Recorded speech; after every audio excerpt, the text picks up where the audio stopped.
I realized something the other day, that when we talk about watches, we often talk about them in the now, in the current state.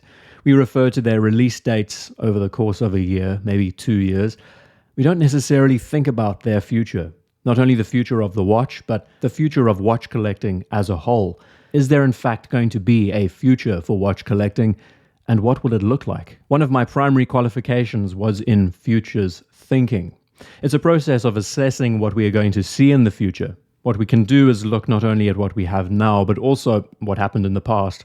Instead of thinking about what we are seeing over the next 5 years, let's think 10 years, 20, 30 years down the line. Judging by how we are seeing the current state of affairs in the modern collecting space, as well as how social media is influencing it, the price increases we are seeing across the board, how will this collecting dynamic shift over the next 3 decades? Will there be a big change? I believe some things will remain consistent, but others might. And this kind of video is made for all of us, not only the experienced collectors, but also those of us who have just recently started in this hobby. Those of us who may have not ever had the chance of being able to experience half of these watches. We have to think about those who are just joining in this community, who have only just started watch collecting. Does this mean that they have to change up their approach, their formula to buying watches because of how the current state affects the way we purchase watches? The question we have to ask is, how do we change the way we look at them now and think ahead? So there is a lot to discuss in this video. It's a huge subject to condense down. And I'm sure the comments are going to be even more interesting, because I would love to know your thoughts about what we're going to see change over the next 30 years. We can begin by looking at the current state of watch collecting in the modern space, the vintage space.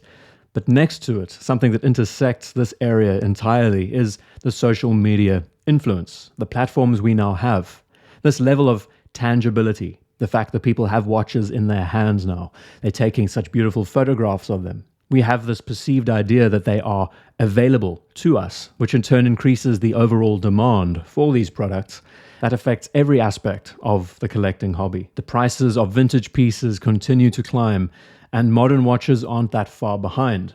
First question we can ask, and we will probably have different answers around this, is demand ruining watch collecting? The influence of these platforms have their pros and cons. The big positive, I believe, is that it's educating a lot more people about the history of these pieces. It's allowing people the access to more information, which is a good thing. It's inviting a lot more new faces into the hobby. But then the big downside is that level of demand, that increase. Because of so many people wanting the same thing and adding fuel to the fire, authorized dealers and the grey market. Is this going to be the same case 20 to 30 years from now? Is it really possible that watch prices on the secondary market are going to increase by 1,000+%? I find it ludicrous to believe that. There has to be a ceiling somewhere. And in a strange way to this dynamic, we're seeing this cyclical process where the tangibility of these platforms allow for people to see that these things are available, which increases the price, increases the demand, and so we go back and forth, back and forth. The next 10 to 20 years from now, will this continue? Or will there be some form of ceiling, a point when the watch price reaches its peak and then stops? The next issue we can discuss is the relationship between authorized dealers and the grey market. There have been many valid reports about how authorized dealers are handing watches over to the grey market, which in turn increases their demand, increases their prices, could say increases their brand's so-called prestige amongst many. How does this then affect the direct clients with these authorized dealers, where clients are being lied to about the supply?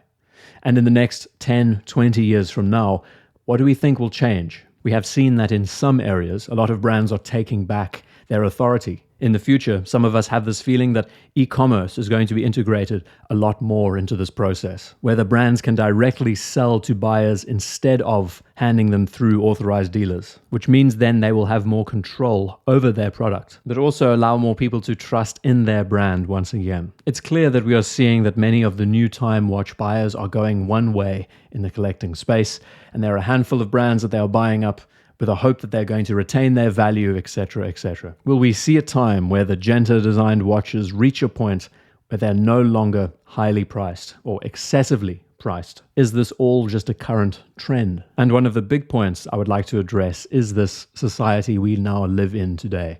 We have a buy it now mentality, and that refers back to the tangibility of social media influence. The fact that we are seeing these things right in front of us means then that we have a drive to want to go after it immediately. And to those who are new to watch collecting, this is not the way forward. You can make many mistakes doing this. And you notice that throughout this video, I've tried to avoid the value and the investment dynamic and all of those factors.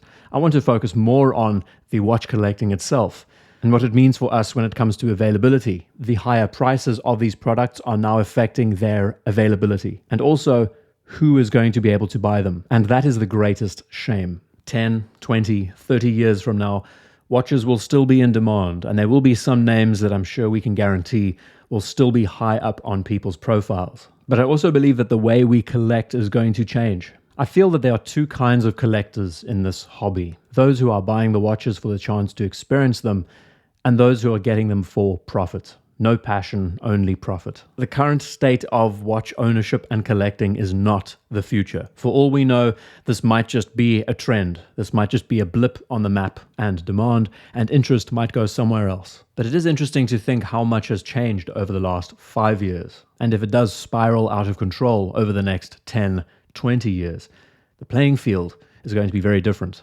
Some great advice impacted me a couple of days ago that I would like to share with you.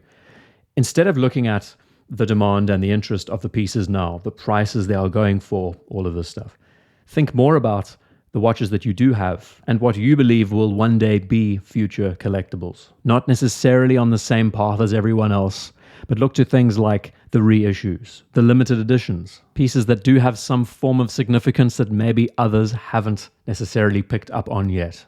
This has never been an affordable hobby in the scheme of things. Unfortunately, the price of these objects is the biggest influencer. Like I said in the beginning, there are many subtopics to go around, but a quick recap around this area. In the next 20 to 30 years, we are going to see that a lot of these brands, some of which that we know very well, are still going to be highly sought after.